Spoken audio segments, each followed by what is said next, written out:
This week on Dumb Pitches, my guest is Taylor Clark, and he has two ideas that he's actually very invested in and I think would make if he could. The first being a skate park / comedy club that's a speakeasy behind a bidet store. Yep, that's correct. And the second one being that he wants to make a rental brokerage here in Seattle. That's okay. And here, he's right here still. Photos of us? Yeah, it's a great episode. Here we go, Dumb Pitches. What a bunch of dumb pitches. Oh my goodness.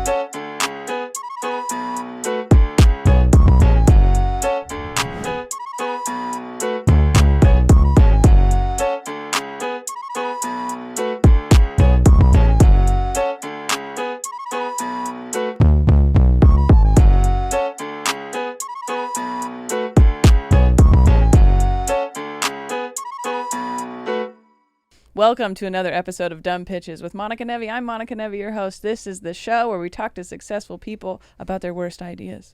My guest today is in studio. Taylor Clark is here. Hi. Hello. Whoa. Hi, Monica. He's only been worried about keeping his shoulders in the frame, so we'll see. Now you can judge if he does that. Thank you for being here.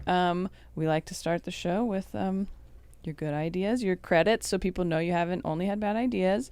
Sure. So, hilarious stand-up comedian. Your latest album, Addictive Tickle, is one that I still let play on my when it comes up. You know, you get tired of stand-up sometimes, and you're like, oh, skip. Yours just keeps coming out. I'm like, all right, I'll let this play. Oh, that's super flattering. Okay. Thanks, Monica. You had a really great interview with Thrasher magazine, but you've been in like a lot of other skate magazines, kind of known as like the adult recovering skateboarder comic, like just really a fun thing. But then you I think in the past few years you've just been doing these tours that are just great and cool, different places, skate shops and stuff, and you're gonna start another one here pretty soon. Yes. Killed it. I thought I was going to have to say all my own credits. I hate when I have to do that. Yeah. You're like, but those are all true, all of my true credits. I mean, there's even more things, but those are, you know, no, the that's fun it. ones. That's pretty much bottom of the list there. And the touring skate shops and trying to do skate shop and skateboarding comedy in general was one of my original dumb pitches. And you know, sometimes you stick with a dumb pitch. Well, the worst thing is that it worked. Yeah. And how so are now, those shows? I mean, I don't know if we've ever talked about when you're in like an actual skate They shop. range from medium to great. Okay. You know, never bad. Though. I haven't had really. I've had shows with very few people, but you know how it goes. Sometimes that's like your favorite show. Yeah, definitely. For whatever reason, you give up trying, and then you just like let it all go. But the 8 people there are so signed up that it ends up being really fun. That's great. So I've had a blast doing it, and I get to bring like non-skateboarders into like a skate shop, and they're like, I came here for a comedy show. Yeah, that's true. Yeah. And they get a comedy show, but then they also get to see, skateboards on a wall. Yeah. Yeah. I mean, some of those shows that are in non-traditional venues, maybe is what you would say, are super fun. I mean, I've done like vinyl store, like a record store in the back or whatever. And you're right. I think it brings people who like actually want to be there or like want to go to a cool place or whatever. Right, because it's a different vibe. Our generation, we're too cool to just go to our grandpa's comedy club. Yeah, we want to go to a bike theater. Shop and see 3 weirdos. Yeah, and bring our own beer in or whatever. And bring our own beer and a date we met on our phone. Yeah, exactly. Oh God. Yeah, Don't Tell is sit kind on of was like a blanket. I was like, well, they're pulling this off really, really well. If there's like a hunger for seeing comedy in weird places, I was like, what? I know weird places. I mean, obviously, yeah, I know weird places. I mean, obviously not obviously, maybe you don't know. You really do skateboard. Like, you really are a skater. Oh, unfortunately, like, it's not, yeah. I don't know why people would pretend to be, but like sometimes it's like, oh, that's my identity, but you're not really. Like, you really are a skateboarder. Well, some people are really into music, you know what I mean? But they don't play guitar. Yeah, That's how I think like a lot of skateboarder cultural icon people, like even like Steve-O, like he does skate, he can do tricks and stuff, but I don't know if he's like pulling his car over when he's late to drive his son to school because there's a new curb that was just unlocked in Linwood, and I have to turn the car around and be late to throw my son in because I was like, man, I might not be here this afternoon. Yeah. Well, I mean, even when you came up to the studio today, you had your skateboard in your hand, and so our producer Blake was like, "Did you skate here?" You were like, "No, but I parked, so I might as well skate." I was like, "Yeah." So, but that's true. So then, if you're going to a skate shop to perform, they kind of have their own, like, people who frequent the shop that are going to be on your page, so it's kind of a cool cross promotion situation of people who are probably, not that I think anybody can like your comedy. I'm not saying they have to be a skater to enjoy you. Thank you. Good save. But I think, it at least brings skaters who probably maybe weren't huge comedy fans yet, Right. And they're like, oh, my skate shop is doing this thing. Like, for sure. yeah. It's been cool, actually. Like, I've gone back now, like, more than once to some of these skate shops where I've done shows, and there's like skaters who like were at that show and weren't, like you said, big fans of comedy that now are like going to open mics and stuff and have started like becoming big fans of comedy in general. And they don't like me as much anymore because they're like, now I've seen they saw behind the curtain. Yeah. So yeah, that's one of those things where you have the idea and you stick with it, and it seems like it actually really worked out. Yeah, it was a cheat. It was a pitch. Like I said, I was just like, what is my ideal lifestyle? I was like, I want a headline, but I also don't want to grow up. So how can I skate and do comedy? Skating. Yeah. I've always felt and people were like, that's stupid. Like, people would book me and be like, just don't do your skater jokes because you really lose the crowd on those. And I'd be like, I agree, and like, okay. I don't have much else. Right. Well, back when I was like 21 and I started, that I didn't have a big reality pool to draw on, right? So I would talk about skating and stuff, and I remember all the local guys from back when I started would always be like, who do you think is in the audience? Who is this for? Yeah. And then it was like over 10 years, I figured out how to get a general audience on board. And then that's when I feel like I kind of like the Rubik's Cube finally came together. Because I was like, oh, yeah, don't do it just for skaters. It has to be like skater oriented, but like for everyone. Yeah. No, I like that. It takes time sometimes. So that's you figured it out. All right. Well, now you feel good about what you've done. That's what we're here for. My dumb pitch that worked. So when we kind of set you the criteria, what bad ideas did you come up with?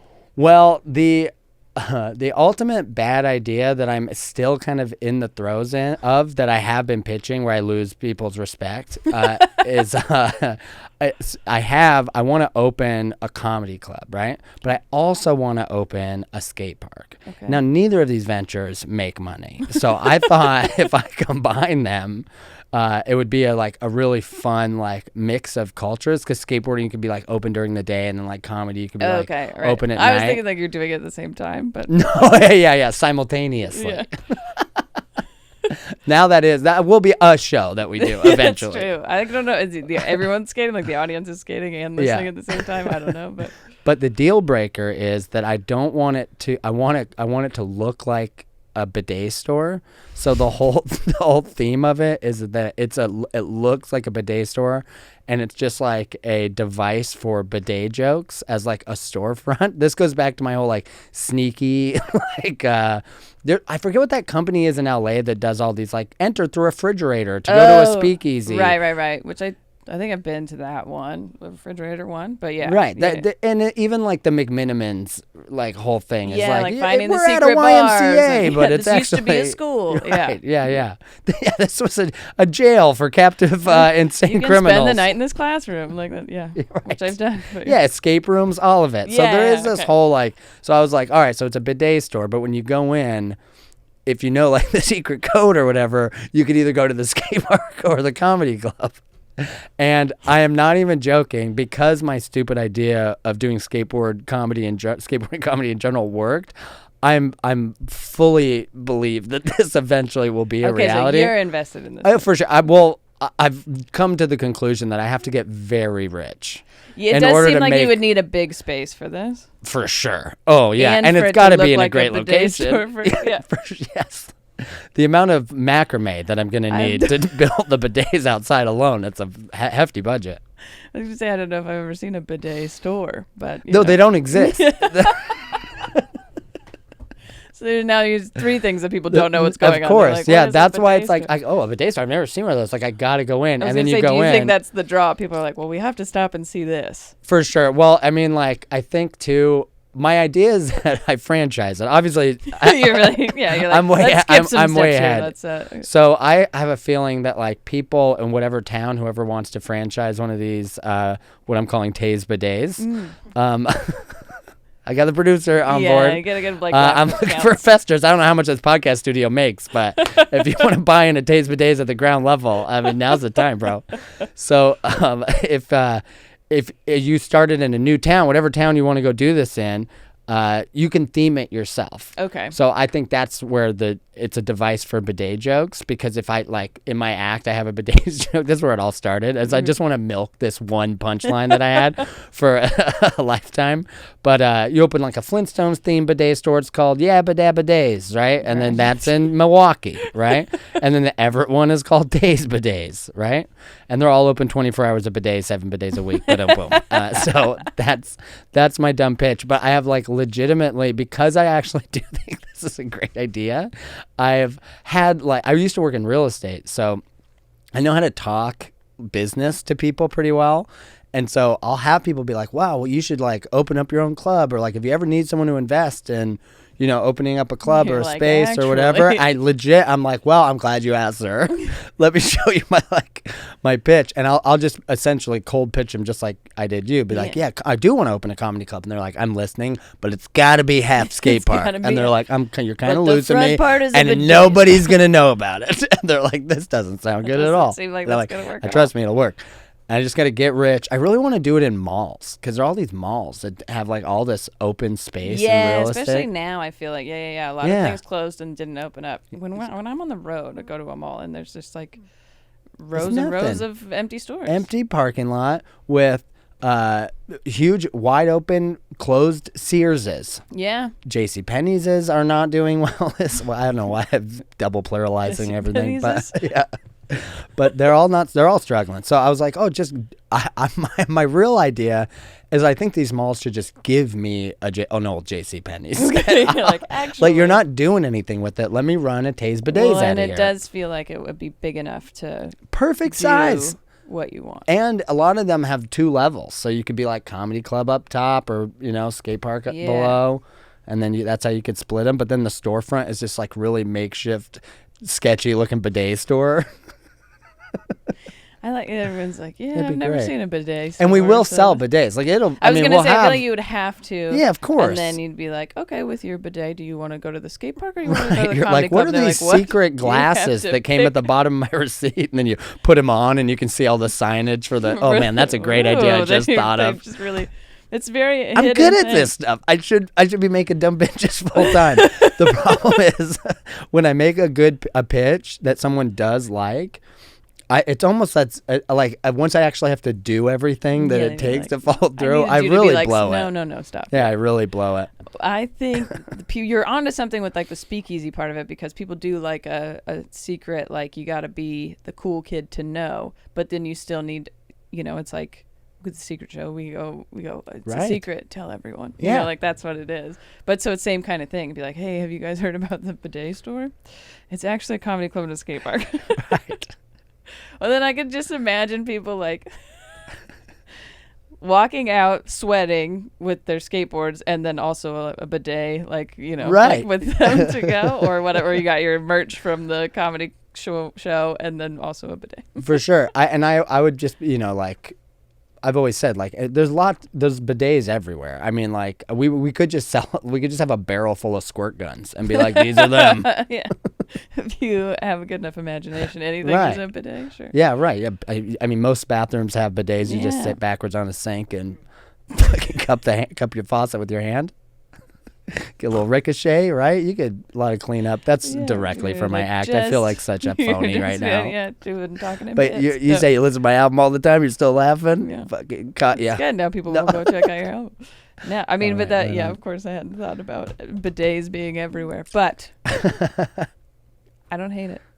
I think yeah. it'll work. I think it'll work. I think it will. I'm excited. You know, if it ever comes out, you're like, yeah, we're opening. I'm like, I'm for sure going. Just Oh, to- for sure. I would like to be the opening weekend if that's possible. I told the guy, I forget his name, but I told the guy who I forget what he does exactly for the Everett Mall, but he's he's very in charge of stuff over there, I guess. And I told him about this pitch, and he was like walking away from me slowly as I was telling him. I was like, but it'll be a bidet store, and he's like, matrixing away from me, and I was like, I talked to my mom who talked to him recently, and she was like, he's actually kind of warming up to this. I was like, really? He's like, no one's using the space. I was going to say, now that it becomes more of a dire situation of filling those spaces, then maybe you're like, sure, whatever. Yeah, why not? It'll be like a good local story. Speakeasy bidet. Wouldn't it be cool to have like one of the, like a giant, like those inflatable, like toilets or something like that, but you function it to like have a fountain aspect that you could have like a giant bidet outstairs.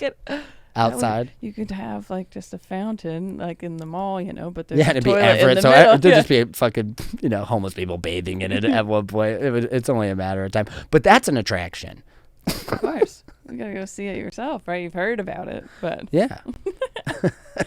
Oh my God! Okay, look for the people bathing inside of the giant inflatable bidet. There's a comedy club behind them. What a weird. Yeah, they'll ask him. There might be. Oh yeah, might be. Oh my God. Okay. Well, I like that's a great start. Do you have another one? Yeah. So the big pitch I had that actually brought me out here was I wanted to open a rental brokerage for Seattle, because New York, I was a real estate agent when I had a kid. Yeah. I was like, I kind of quit comedy when he was like 3 years old. We moved out here. I was like, I gave it my good old 10-year college try in New York. Didn't work out. I'm going to open up a rental brokerage in Seattle, because I worked at a rental brokerage in New York. They don't have rental brokerages anywhere else. One, because they're despised. They're full of terrible, bloodthirsty, just evil, soulless people. Like, imagine a real estate agent, but then take away all of their integrity. That's a rental broker. Because a real estate agent does like, a good one will do 10 or 20 transactions a year and make like a pretty good living. A rental agent, to even just make a New York living, has to do that many a month just to like kind of get by. Get whatever. Right, but they're rental, so you're not making $100,000 a unit or whatever. You're making $500 to $2,000 or something like that. So you just are like turning around these, and so I was like, Seattle will love that.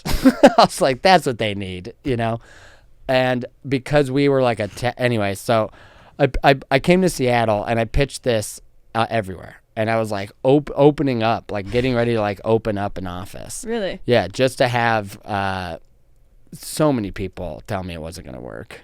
Okay. Just one person after another. And just for that same reason, like, is it because Seattle's not big enough, or because Seattle would know that like rental brokers are not a great people to work with? I will say, one, I was coming out here.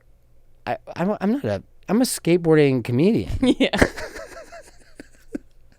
And so when I show up to a meeting and I'm telling them, like, I'm going to change the real estate industry around here, boys, and you have like an open scab on your elbow and you smell like weed, they're not exactly like, man, this guy's onto something. But because also but in the same way, because it's Seattle and it's full of like tech psycho weirdo billionaires, they were all like, maybe this guy is the next genius. This could be the one. This could be the guy. Maybe we should hitch our fucking cart to this guy. And so I was able to like kind of convince enough people that it was going to work. But then again, coming back down to like, but then I get people on board and then the work of everything kind of like starts to settle in.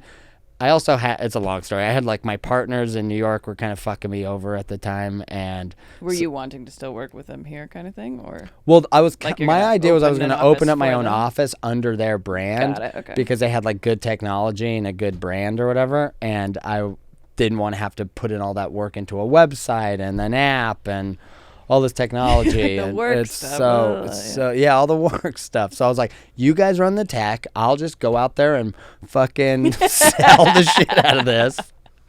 And I had a kid too, and I just quit fucking pursuing comedy. So I focused all my attention into this business that my heart was not in at all. Right. Because I did not care about this industry even a little bit. So I was like, fuck that. I'm going to pursue comedy. And actually, what's funny is when I first got here, I was I always, you can't turn that like comedy brain off. So I was like, maybe I'll run a little like real estate themed comedy show. And I pitched that to Dave and Angela. They bought it at Laughs. I ran it. It was called Roommate Court, where I would have people who were roommates bring themselves to my court, and I would be the judge on who was right or wrong in their roommate situation. And I had a lawyer on the set, on stage, who was like consulting as far as like legal stuff goes, roommate considering, that kind of stuff. And also, but I was like, great idea. I pitched it. It worked. I would do all the organizing to get everyone on board. But then when it comes to like the promotion, getting people in the room, all that stuff, I was like, there's parts of it.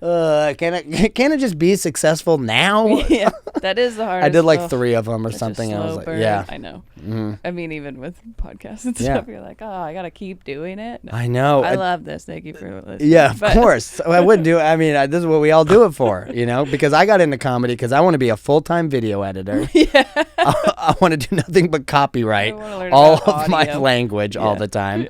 That's what there's nothing better than writing captions for your stand-up, being like, why do I say "and" so many times? I know. Well, I'm skipping that one. Yeah, That one. right.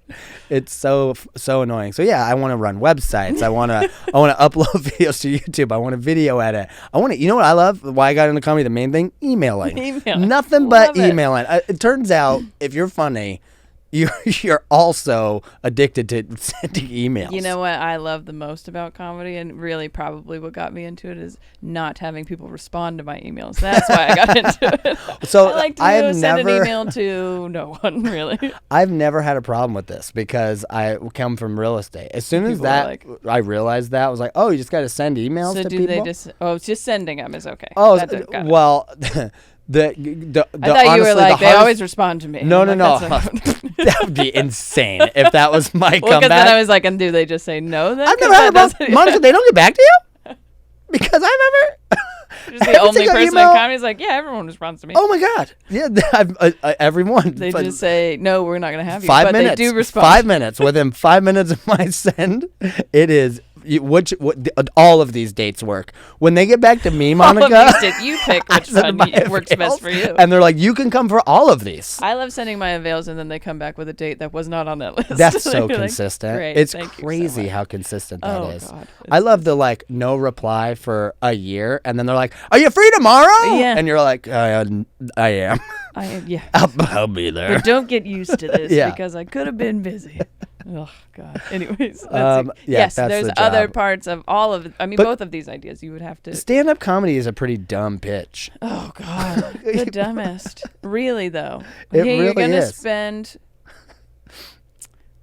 I'm being nice here, but 5 to 10 years, not making any money at all, and probably having another job at the same time, and then maybe you'll be able to quit that day job to then just worry about how much money you're making. And, is it fulfilling artistically? Rarely. It's going to be a lot of drunk people or people that hate you just because they're old or whatever it is. Especially when you start getting the work. Like, I look at young comics who are just like milling around Seattle, doing open mics. In New York, it would be the same thing. Like, you're going around, you're going to mics, you're going to your friends' shows that are being produced, and like you don't have kids, you have some fucking job that just provides you enough for drinks and stuff like that. And at the time, it feels definitely a bit miserable.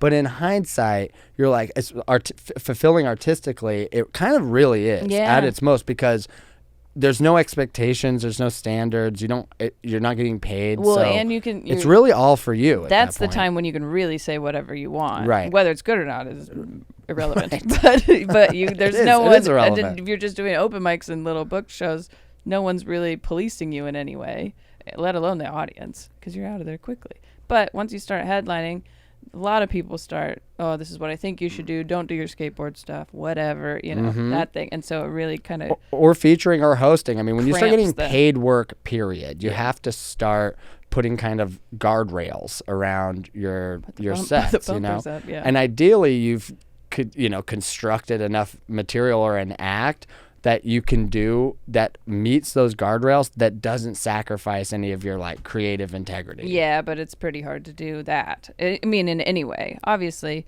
I think for both of us, the core of the sets are like, that's what I want to be saying and stuff, and I can say it in front of anybody. But it's the stuff you're maybe more excited about or something like that is the stuff you got to be like, all right, I won't do that right now, whatever.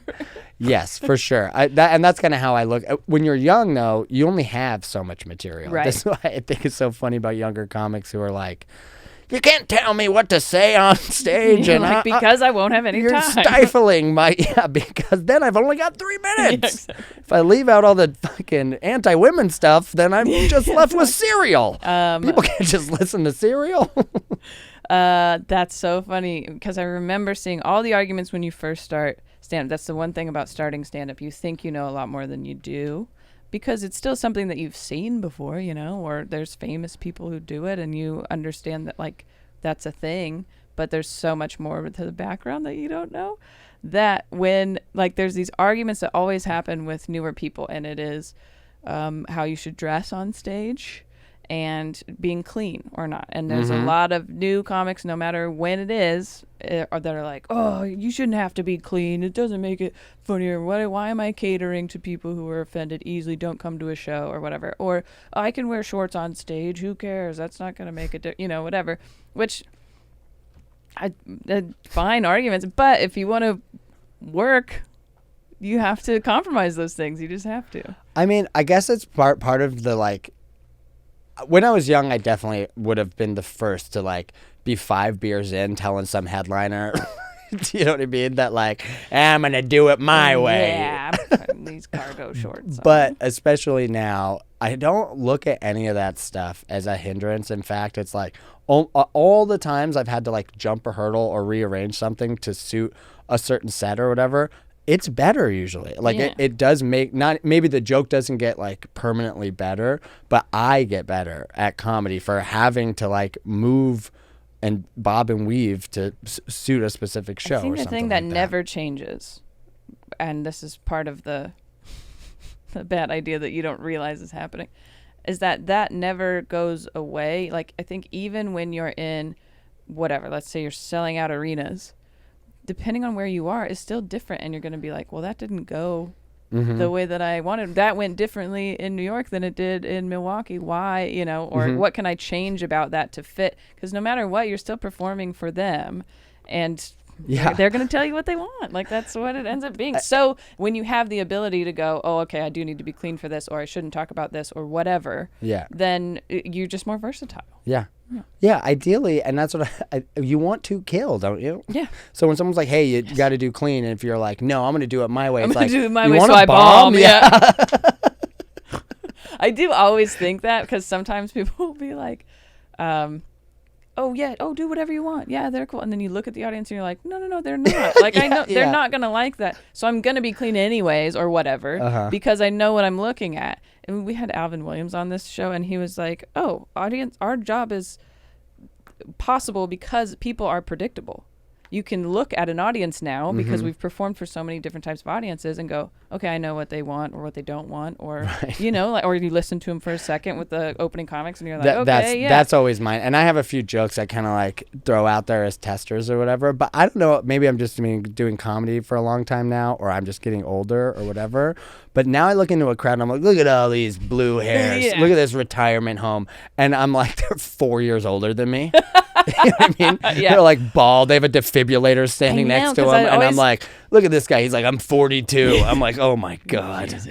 That's like what, when you start comedy, you realize that like comedy clubs, especially, that's like a middle-aged person that has like extra money to just go to a club and have to buy drinks and all that stuff like every weekend is like a middle-aged person with a at least like middle-class money. It's not a cheap hobby. I mean, cheaper than I'm sure some other things, but you go out and spend $50 I mean, a person. For sure. You got the tickets, the drinks, a little nibble. Absolutely. And then you're in the whole $50-$60, and then there's some asshole coming up on stage going, I don't know, what do you guys want to talk about? Butts and poop and exactly. stuff? And then you're like, I don't. I don't. I wanted And to I pay paid for this. $50 Exactly. for this. But so that's who you're used to performing for. Is like All my jokes are middle-aged butts people. and poops. I want to back up for a second Like because some- I have at least 45 I mean, on we've butts and talked poops. A lot about bidets. Yeah, right.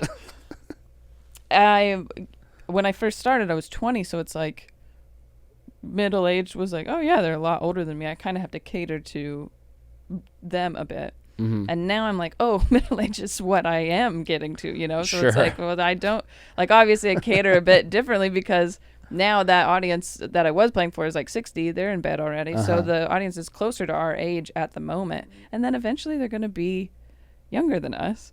And you have to kind of negotiate Right. what you're going to do Yeah. or what they're going to understand.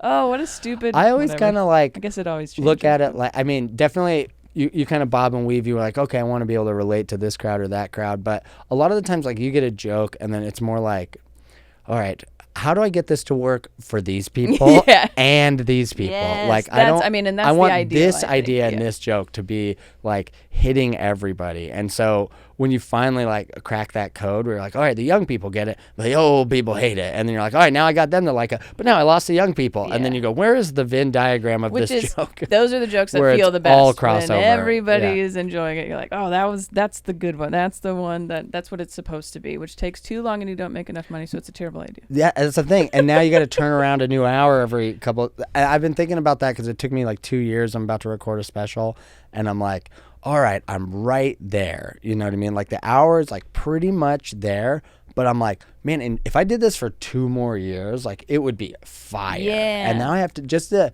like breaks my heart almost just to know that like I'm gonna have to like stop doing a lot of it in the next 6 months or whatever. Yeah. Like that. That is the weirdest part heartbreaking. about putting stuff out. But Mm-hmm. Carlin would he would do a new hour every year, but then when you go see him live, it would be like a best of Yeah. of everything. That I think makes that's sense. a good way to play yeah, it. that's not bad. Okay. Because you okay, do well, old stuff. Yeah. Yeah. Well, and it's, my special came out last October, so it wasn't that long ago. And then now I'm doing a Christmas special, holiday special Hey. in November. So, but that's like a different, obviously I'm writing only about that thing. So then there's like this chunk of my set right now where I'm like, I'm going to sneak in all these Christmas jokes and then just kind of do some new stuff, but other stuff from the special and stuff The crowd around pleasers. it, Yeah, the because it's crowd like, I got to pleasers. get you paying attention. I don't know. Okay, but you're filming this special, so tell them when it is and when the Yes. tour starts and where they can follow you so they can come see it. Please follow me at Taylor Clark Comedy, Instagram, Facebook, TikTok, Twitter, but I really only do Instagram.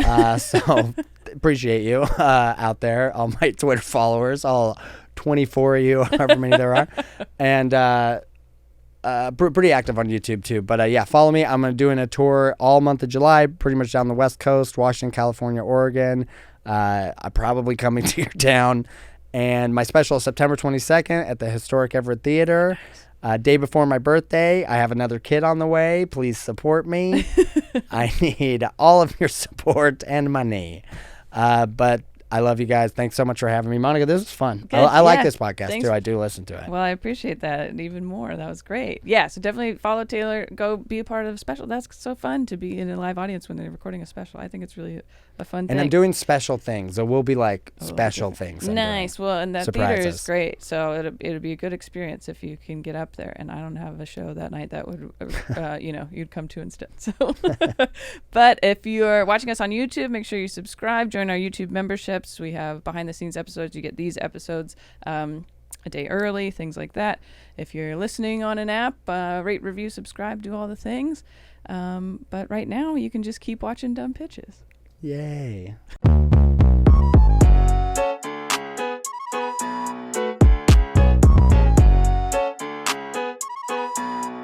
You're weird. Yes.